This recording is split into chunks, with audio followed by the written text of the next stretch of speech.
Good afternoon, and thank you for joining us for this webinar, Identifying and Mitigating International Risk, brought to you by the MAPIT Alliance, or the Maryland Partners in International Trade. This is the first in our new series focusing on handling risk at each step of the export process. I'm Rebecca Bellinger, the Executive Director at the Center for Global Business at the Robert H. Smith School of Business at the University of Maryland, College Park, and I'll be serving as the moderator this morning. I am joined by two experts, Dr. Sandra Boyson of the Smith School and Mr. Phil Grove of Ellicott Dredges and BidDeck. Before we begin, I will take just a minute to remind you of all of the things that we will need to work on together to move smoothly through this agenda. First, this webinar is being recorded and will be made available after today's session. Second, we will handle questions via the chat function.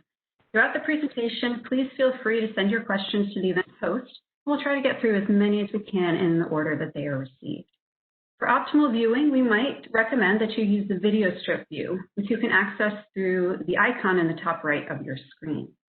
And at the end of the presentation, once you close out of WebEx, you'll see a pop-up window with a link to an evaluation. So thank you very much in advance for taking a moment to complete that for us. And if there are any technical difficulties on our end or on yours, we thank you in advance for your patience. Next slide, please. As I mentioned, this webinar is brought to you by the MAPIT Alliance. MAPIT brings together key partners in industry, local, state, and federal government, and higher education in Maryland to raise awareness of existing export promotion programs, facilitate greater access to and usage of these resources, and to build new collaborative, globally focused educational programs to support exporters like you. The four members of the MAPIT Alliance are the Maryland Department of Commerce, the USIAC in Baltimore, the District Export Council, and of course the Center for Global Business. And this webinar is just one of our many collaborative educational activities. After we hear first from Dr. Boyson and then from Mr. Grove, we'll take questions from the audience. And then we'll end today's presentation by connecting you with sources that are available from the MAPIT partners and provide our contact information for any follow-up. With that, I am pleased to turn it over to our first speaker, Dr. Sandra Boyson. Okay, thank you very much, Rebecca. Okay. I want to give you today a very short introduction to what we feel is a very critical business discipline for companies that operate globally, and that is supply chain risk management, what we call SCRM for short.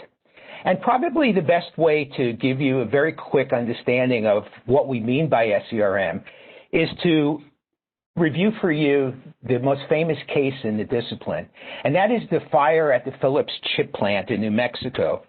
It occurred in 2000, and it was in Albuquerque, New Mexico. The fire hit a plant that was owned by Philips that produced mobile chips for both Nokia and Ericsson, who were, as you know, major competitors in the phone business. The damage caused millions of chips to become worthless. Nokia acted very, very quickly. They tied up spare capacity at other Philips plants around the world. In fact, the CEO of Nokia flew to talk with the CEO of Philips, and they locked up spare capacity, and then they found alternative suppliers for those that they couldn't get from other Philips plants. In the meantime, Ericsson sort of just waited. They had accepted very early promises the fire was unlikely to damage inventory, et cetera, et cetera. And since they had moved to a sole source position a few years earlier, they literally had no other sources of supply when Nokia locked up all of the supply. The result is rather staggering. Nokia lost nothing during this incident. In fact, they gained 3% in market share, which equaled, in fact, the decline in Ericsson's market share. Ericsson lost $2.3 billion in lost sales, and ultimately this led to them quitting the mobile phone business. This case gives you, I think, a very good, clear definition of what it means to have a competitive advantage that comes from managing the risks in your supply chain well. And the fire is really just an example of the volatility that can occur in a supply chain that is highly complex and full of all kinds of different actors in your ecosystem, as you all well know. So in addition to suppliers, You also have your manufacturers and your distributors, but you also have, for example, corporate banks that do trade finance and regulators who can come in and, for example, in the pharmaceutical industry, can come in and basically stop a billion-dollar drug from being manufactured overnight. So all of these actors represent volatility in the supply chain. And for that reason, supply chain risk management has grown considerably as a method and as a discipline that can help you identify, assess, and quantify the supply chain disruptions that you face within your company and try to reduce its impact on supply chain performance. And this is a very critical function of supply chain risk management. The few key principles that we kind of like to emphasize that we see best practice organizations utilizing is, first of all, they create a formal risk management program. It's a formal program. It's endorsed by the CEO in most cases, and it's populated by business unit directors from across the enterprise. And they form a risk council to understand what the objectives and what the risk policy should be, and to implement and deploy an enterprise risk assessment model, which I'll go into in just a second.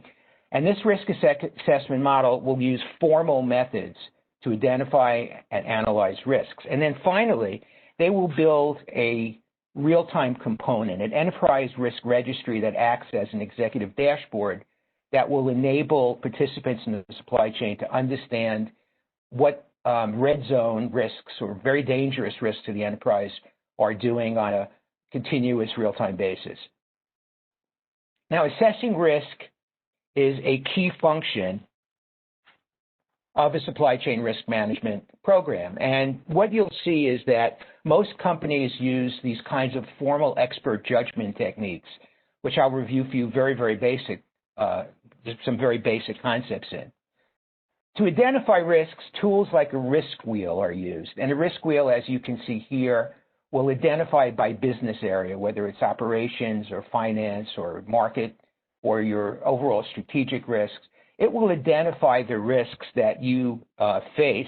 It will gather and synthesize data from various sources, and it will use your subject matter experts internally to flesh this out and to list these in the kinds of examples and graphs that you see as a risk wheel. So risk wheel is just one technique. It's the most commonly used, but it's a way to identify your risks. Once you've identified your risks,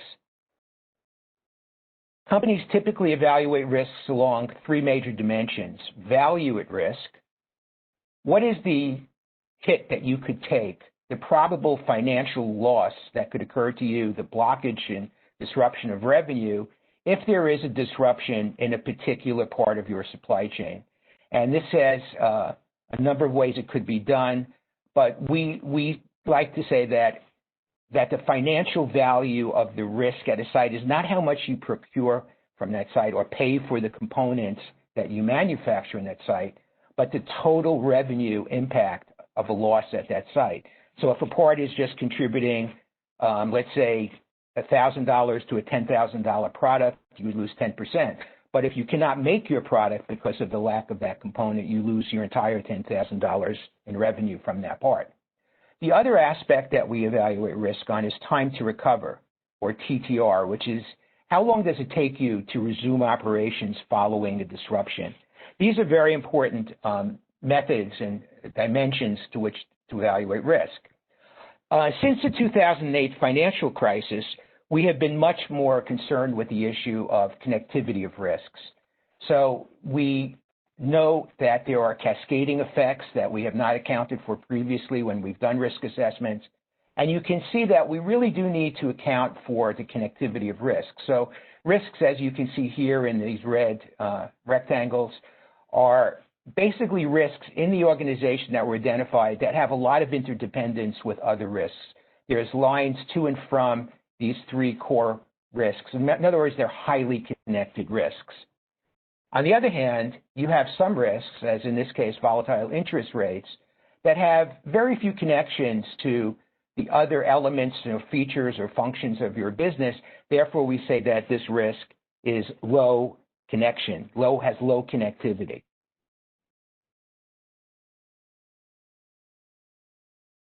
once you evaluate all of the information that you can identify and flesh out and inventory your risks and begin to evaluate them along these multiple dimensions, you have to come to a point, you do a formal assessment on the priority list of risks. And typically what companies will use is what's called a probability severity matrix.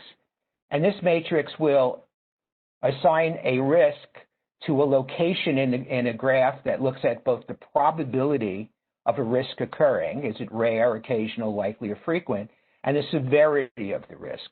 And the severity ranges from low to moderate to critical to catastrophic. Depending on the quadrant that you're in this particular case, there's a low severity or moderate severity of a risk, and the probability is rare or occasional. So in this particular quadrant, you would probably just tolerate that risk. On the other hand, you have risks that have a little bit more likelihood and frequency of occurring and therefore, they need to be treated. That may be legal proceedings or losing employees to competitors. We're just using these as examples. But these are risks that you really have to treat. You simply cannot ignore them, so they have to be treated. Other risks, which are critical or catastrophic in their probability, in their severity rather, but unlikely to occur, rare or occasional in their occurrence, are usually transferred. So risk get transferred through things like insurance. So insuring against natural disasters is a prime example of that. And then finally, we have risks that must be terminated. Things like product safety, recall issues. You have to terminate your risk. You have to throw everything you can and focus on that risk because it's an existential risk. So these are the kinds of techniques that are currently in use to evaluate risks as you operate globally. Now, a classic example that I want to share with you is mitigating red zone risks in the Cisco case. Cisco has been at this for many, many years. We've studied them for a number of years, and they are considered the gold standard in supply chain risk management, for example, in high tech. And they are a network equipment and services company. 99% of their production is outsourced globally, completely virtualized. Therefore, they have constant exposure to risk. They've set up a command center that is very sophisticated and allows them, through the staffing of experts, to constantly evaluate an incoming stream of real-time information globally. Their risk registry, this is from 2008. I just did a screenshot when I visited them in 2008. And at the time, they were following these as the priority risk registry risks they were following. So their highest likelihood risk was component supply disruption. But even back in 2008, the pandemic threat was on their map, and they were following it and tracking it with real-time surveillance. Now, it's pretty clear for all the companies that we've ever worked with is you cannot manage all your risks. So therefore, you've got to really focus on how to get the biggest return on the risk management activity that you implement. In Cisco's case, they have 8,500 products and 200 product families. That's 100% of their revenue. But if you narrow it down to a specific group of 25 product families and 100 products, you can get 50% revenue coverage, meaning that your revenue will be protected. And that's where they focus their risk management program. They have an events focus as well, and they're able to, through constant surveillance, look at thousands of events occurring around the world. They have contracts in place with companies like NC4 and Resolink that provide these event information, and they can get a alert. As one example, when the Japanese earthquake hit in 2011, it was a 9.0 earthquake. They received an alert within 30 minutes from NC4, their provider. They activated their war room. They performed an audit of their Japanese supplier base. Within 12 hours, they completed that audit. And they were able to not lose any revenue as a result of the Japanese earthquake. Other companies took 2 weeks to complete what they did in 12 hours. So that is a real benefit in terms of speed of decision making. Finally, as you can see here in this one screen, the crisis team will get activated based on specific events. They will monitor those events, but they will also have the ability to map the impact radius of an event to understand whether or not it's actually affecting their supply chain. So their program is considered a benchmark because it can alert in real or near real time the company to events that threaten the supply chain. It enables them to take the pulse of their supply base continuously by all kinds of data analytics, but most importantly, they can respond immediately with risk hedging strategies. And these strategies will allow them to switch to alternative suppliers or geographies if there's a sudden shift in risk. This is a very important field. There's been a lot done to show that if you can build advantage in supply chain risk management capability, it will affect many of your most fundamental and critical business metrics. And so I'd like to just kind of point you toward the future here for resources that you may get to look at further in terms of supply chain risk management. And this is some resources that you can go in that have been around for a while. And I think it give you some really great ideas about practices, methods, and implementation best practices. So I'll stop there, Rebecca. Thank you very much. And I'll turn it over to Phil, who's going to drill down to a specific case of managing risk within his company. Thank you, Dr. Sandy. I find that to be a great introduction to the subject. Again, I'm Phil Grove, and I am the chair of the Maryland D.C. District Export Council, or the DEC. The DEC in Maryland is one of over 60 across the country, and our members are made up of international business professionals who are formally appointed by the Secretary of Commerce, the Department of Commerce in D.C. to both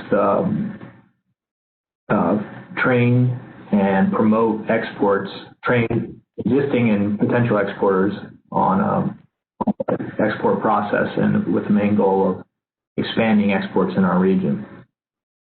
That is one of my side jobs, but in my day job, I am an exporter. For the last 13 years, I've been with Ellicott Dredges here in Baltimore, Maryland. We are an exporter of dredges and dredging equipment. You may ask what a dredge is. There's a photo of one here on the right side, and it really is a floating piece of equipment that excavates material from underwater to promote navigability of waterways. So this dredge here is probably making a channel that you can see so boat traffic can reach a port or a marina or inland waterway. So the map on this page on the slide here shows in black where our dredges have gone around the world. Over the past 13 years, I've done a lot of business myself in Asia, parts of the Middle East, and Canada. So today I'll be speaking to you about my experiences as an exporter and the risks I have seen doing business abroad.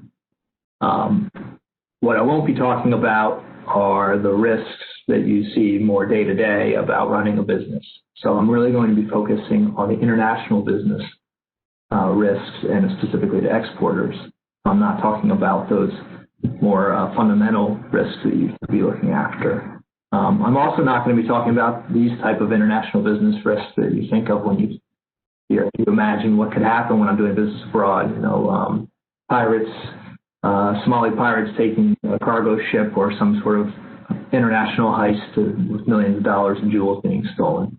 So I'm going to be talking about more of rubber meets the road, real day-to-day risks today. So what I've done here is I've listed some of the risks I experience as an exporter. And first, with the first column is the categories of risk. And each one of these line items could probably have a webinar in its own self, a seminar training about each one of these subjects. But they are all real, and they all should be on your radar as an exporter. From there, I narrowed it down to some examples, specific examples of risks under each category. And then I looked at this from a red, yellow, and green scale. And it's a little different than Dr. Sandy's scale, and not saying that these risks are good or bad risks, but really what I'm saying is that The risks that are green on my chart here are risks that you have a higher level of control of, and the risks that go down to the red side of the scale are risks that you have less control of.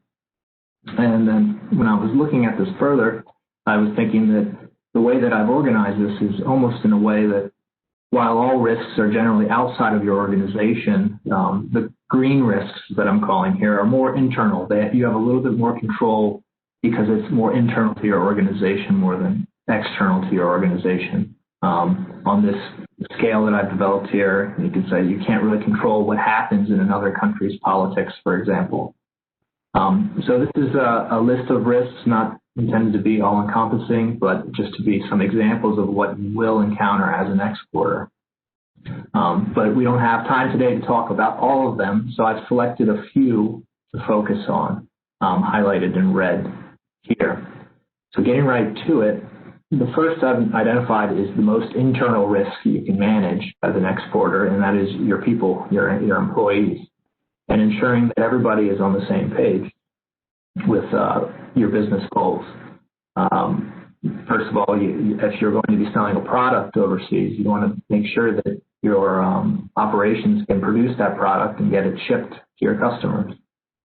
Also, your employees should be aware that it's a little different shipping a product from Baltimore to Milwaukee than it is shipping a product from Baltimore to the other side of the world. So just knowing that there is different processes when you are going abroad, and everybody in the organization should be aware. The last part is just having a global awareness. You may have a deal, a contract, and the salesperson has been dealing with the customer all along, but then you have a delivery and service side of the product, and everybody inside should be aware of those challenges, that it's not going to be the same as doing a domestic business. The next risk I'm focusing on here is dealing with customers. You want to ensure that whatever you're supplying is what the customer needs. Again, if you're shipping from here to the other side of the world, you don't want to have to ship it back if it's not the right thing. You also don't want to ship something that's not going to work. You have warranty risks, other expenses on your organization that may occur. More so, I think it's also more important to focus on how your customer is going to make their decision to purchase something from you, or how to handle interactions with you. And a lot of that comes down to pricing and the contract terms and conditions. In an American style of doing business, you're going to say, this is the price, and the number will be accepted.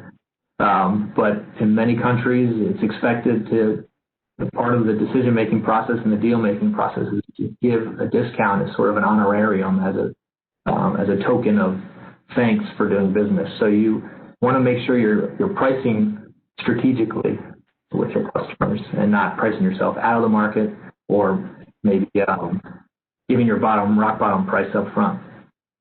And the next part I have here is knowing your customer, and this is really where we focus, is building relationships, knowing who you're doing business with. You don't want to end up being part of a web or a network of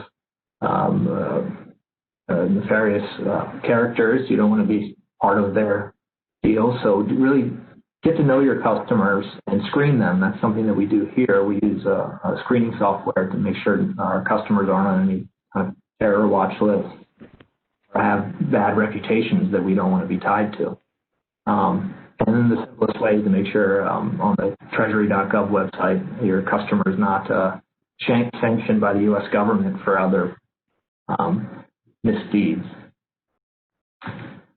The next risk that I'm focusing on is the Foreign Corrupt Practices Act, which is probably the most important risk to be aware of when, as an exporter and when doing business abroad. The most interesting and aspect of this is that the FCPA, if you are found to run afoul of it, is that the U.S. government will pursue charges on the individual and the company. So you can see I have some examples here of within the last month, of FCPA violations, and Goldman Sachs is a huge one with their involvement with the 1MDB scandal, the Malaysia Development Bank scandal, where they facilitated the transfer of money in and out of Malaysia to individuals. And what has happened is that they are paying a $3.3 billion fine, and the executives who benefited from their involvement are having to pay money from their own pocket back as fines to the U.S. government. So the benefit to Goldman Sachs here was that they were receiving $600 million in fees for transferring these funds, but end up getting fined $3.3 billion, so 5 times the business benefit. So this occurs even on smaller scales for smaller companies. So the risk really is not worth the reward. The second example that I have here is that Pfizer is under investigation now for the behavior of their overseas operations. So even if you are trained internally and your people in your office know not to run afoul of the FCPA, your representatives who are working to get you business or perform for you in your supply chain are behaving improperly, your company can be penalized. And, Pfizer is getting a lot of positive press right now about their coronavirus vaccine development, but this is a pretty huge issue going on in the background. The other part of that is that the FCPA isn't the only law on the block. Almost every developed nation has their own version, so you also have to be aware of that. Internally here, the way we handle that is that we have a very strict, clear program where the ground rules are established. So when someone is faced with a questionable scenario, they know exactly when to say no or where to put their foot down. That helps a lot. We keep good records, we keep good logs, and again, we do a lot of background checks on our own and through the U.S. government. That's what an ICP here is, an international company profile. The next risk I have listed here is getting paid, which is the one that everybody likes to talk about. My point here is that getting paid, and this is similar to Dr. Sandy's slide as well, is that getting paid is not just a one-time event. These risks are all tied together in a holistic system. So be aware of that, that your organization must be up to the challenge of delivering on your promises, but also that every step of the way there are risks. Focusing on the getting paid aspect, the way that we handle that here is that before we ship anything, we guarantee that 100% of the value of the contract is secured somehow before shipment, either by receiving cash payment or a firm fixed irrevocable banking instrument, usually a confirmed letter of credit. Now you can get into backing up those other risks with the letter of credit in other ways, but I won't get into that today. But this is something to also note, is that getting paid is not just one event that happens in a vacuum. It is a chain of events. I'd be remiss not to note how COVID-19 has added risks to exporting, not just not being able to get from here overseas to meet customers face to face, build relationships, and get new sales, but also on the legal side of things. Force majeure is a really interesting topic. Again, that could be a webinar in itself, where a lot of international contracts, a lot of domestic contracts do have force majeure, which is you're unable to perform your obligations due to acts of God, weather, hurricanes, or war, something like that. But there's a lot of contracts that don't include pandemic or epidemic, actually. So this is an interesting thing playing out in real time. Financial risks that are happening now. Banks are assessing risk a little bit further nowadays. Again, doing all these things that we've talked about already. And then logistics, your ability to deliver your product. Those delays are getting better, but still on the other side, you have to, like I said on the previous slide, have to deliver your product from here to there. You have to finish the process. So it's not always about just shipping. It has to be delivered on the other end. So being aware of port delays and potential congestion, which are specific risks to your ability to finish your obligations to your customer. So just some basic recommendations, and this mirrors again what Dr. Sandy said, is that this is a process that must be repeated. Analyzing your risk and looking at these specific subjects that I mentioned is not a one-time thing. It's an ongoing effort. Also, mirroring what Dr. Sandy said, you have to determine what's important to your business, determine what's important to your product line, your high revenue earning products, or your products that you can't compromise. And then also just having your staff trained with knowing the ground rules and the policies, so that it's a lot easier for your staff to accommodate business on the other side of things. And also just being aware of the resources available to you, like the Mapit Alliance here, where we can help you and we can support you if you have any questions on these subjects. So with that, that's all I have here. And I will move this back to Rebecca. Great. Phil and Sandy, thank you so much for all of your comments and the information that you've provided. There have been a number of questions that have come in during your talk, so we're going to move directly to those. The first question is, do you have any suggestions or options with regards to insurance liability coverage for cybersecurity crime that might occur in the supply chain world? And Phil, I'm going to direct that to you because I think that we have someone on the deck, an organization on the deck that would be a good recommendation here. Right. So, cybersecurity is, like I said, a subject in itself. Where we see that is that the way we transmit quotes, sometimes we'll send a quote to a customer with wire transfer instructions, and it'll be intercepted and changed. So really the cybersecurity side of things is a very complex subject in itself and happens in a very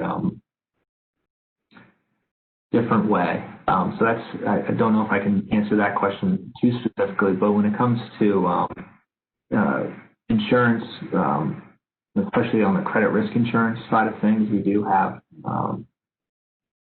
and that's related to getting paid. We do have quite a few people on the deck that can support businesses who are trying to ensure they receive payment timely and secure. That's great. One other resource that I might mention here also from the deck point of view is Trace out of Annapolis. Might be a good resource to look at. They do a lot with international risk, especially related to security. Yeah. Okay, great. Our next question, we've got a number of questions related to COVID.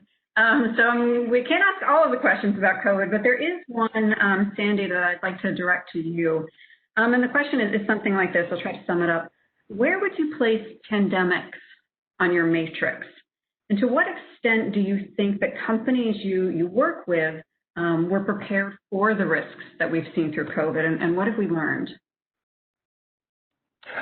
Yeah, it's a very good question. I think that one of the things that we've always been surprised at is how far-seeing some companies are. I think the bulk of companies, majority of companies, I don't think it would be high on their radar in any given year or pandemic.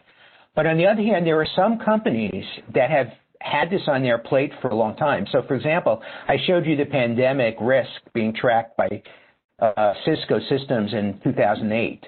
Okay, MasterCard has been putting into place a pandemic supply chain risk response plan since 2003. That covers things like telework, high availability IT systems to work at home, all kinds of alerting systems based on the spread of pandemic within a region or a country. And their managers have been tested in this. There have been playbooks that they've written to activate really quick responses. So I would say that they are sort of the best practices, these kinds of companies. Other companies, I think, have been really taken by surprise by this, and their typical just-in-time or reduced inventory, not zero inventory, but reduced inventory strategy has really been tested, and they're finding that they're having to move much more to having buffer inventory, safety stock inventory. It's the only way to really smooth out the volatility between demand and available supply. Great, thank you. Our next question is perhaps for Phil. So given shipment delays, should sellers use credit insurance rather than letters of credit? What's your take? Well, I think letters of credit are probably the way to go there, mainly because your letter of credit your payment will be triggered based on a certain Incoterm, which means the terms of your shipment or your responsibilities. An example is that usually we are paid by letter of credit through CIF Incoterm, which means that we are eligible to be paid when the goods cross the ship's rails of the vessel leaving the port, Baltimore, for example. So as long as we can get the goods to the ship, we will be paid. So we don't necessarily have to worry about something being disrupted on the receiving side, which does frequently happen. So we're sort of off the hook at that point. When it comes to credit risk insurance, there will be some more ambiguity there as far as when you will get paid. Not a bad option, though. Okay, great, thank you. I see that more questions are coming in. In the interest of time, I think that we'll get to 2 more, and we will promise to share contact information for any follow-up questions that we're unable to get to here during this short webinar. So one of the questions that we got earlier on, I think is a pretty good one for both of you and certainly everyone who's part of our audience. Where can a small business start in developing its risk management program? We have a small team of only 12. I think it's very important to understand, no matter what your size or what industry you operate in, you have a unique set of risks. There are certain risks that come from just smallness of revenue size, right? There are other risks that come from bigness of operations and geographic scope of operations. But I think the way to start is to get your subject matter experts together, whether they're 3 or 20, and get them into a room and begin using some of the techniques that companies use to identify risks, take advantage of some of the things that are available out there like Hoover's, Dun & Bradstreet. There's a number of ways to gather information about risk. And try to understand and prioritize what your risks are, because a small business generally just doesn't have, as I presented in the case of Cisco is huge, doesn't have the ability to cover all their risks. They've got to cover the risks that will protect the largest amount of their revenue. So I think it's even more urgent for a small business to do that. So I think getting together your experts and taking it through a formal process of identification and assessment of risk and figuring out what can you do about the risks that seem to be very severe to your business. That's the place to begin, in my opinion. Okay, great. Thank you. Phil, did you want to add to that? Sure, yeah. I think that, and especially for a small business, a lot of focus will be on performing. We got the deal, let's get it done. But in those times between orders, taking a step back and saying, well, where did we not do great, and where can we just improve, incrementally, not necessarily in a way that we're changing everything that we do. So, kind of having a debrief process, I think it might be a way to start. Okay, great. Great advice. Thank you to both of you. And the final question that we'll have time for today is a pretty specialized question. So are there any special considerations that service exporters, specifically engineering and construction management as the example, anything that they need to consider in particular? So service exports versus, manufactured goods. Well, I'm sure Phil has a better perspective on this than I do, but I would like to say that the service companies we've been talking to are very concerned about some of the data localization initiatives around the world. In many cases, particularly if they operate globally, they have put into place, let's say, regional data centers, regional application support centers. And now because of regulation, they're being forced to keep it within Europe, for example, within Asia. They're and particularly in countries right now. So this notion of data localization is becoming much more important. And someone recently from Amazon Web Services told me, and where they operate, that it's becoming a huge issue for them. And you can imagine what that's going to do to smaller businesses that, have shared data and share applications all over the world. Rebecca, can I add one other point, please, about cybersecurity? Sure, because please. we have spent time in this industry evaluating the insurance industry and cyber. It's a relatively new product offering. And I can say that what we found was that most policies will pay for forensics to go in and to do the forensics after a breach or an attack. And they will often pay for very restricted business interruption costs if revenue is directly interrupted. But unless you pay a lot of money and put in highly specialized clauses, you just have to be really careful because the premiums can be expensive and you may not get exactly what you think you're paying for. So you need to do very good diligence. Great. Okay. So Sandy and Phil, thank you again, both of you, for your time this afternoon and for answering these questions. As I promised the audience, I am going to introduce 3 key programs from the Mapit Alliance partners that can help you with risk management or other aspects of your export promotion and expansion plans. The first program that I'll mention is the Export MD grant offered by the Maryland Department of Commerce.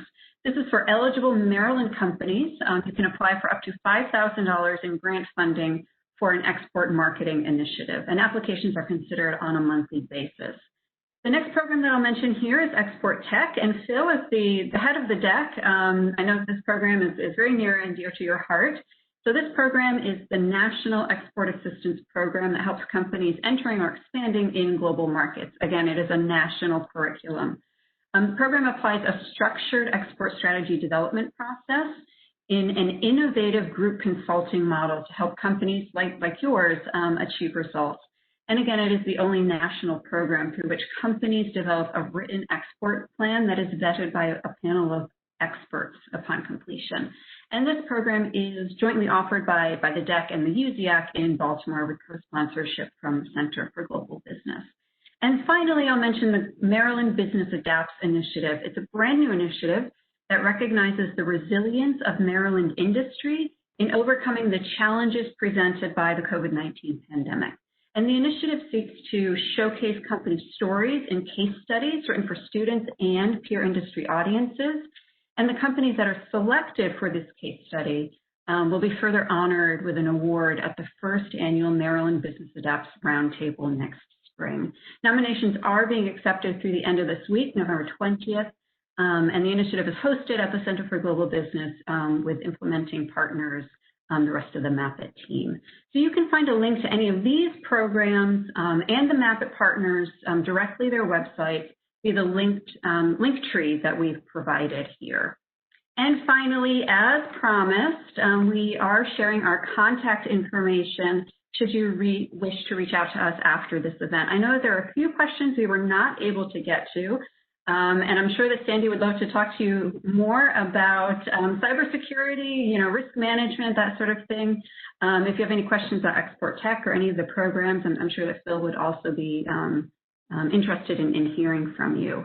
So thank you again, all of you, for joining us on the Mapit Alliance today for this webinar. Please don't forget to take the survey in the pop-up window after exiting. And if you're struggling with any of the risks that you're finding in your international operations, we want to hear from you. Thank you.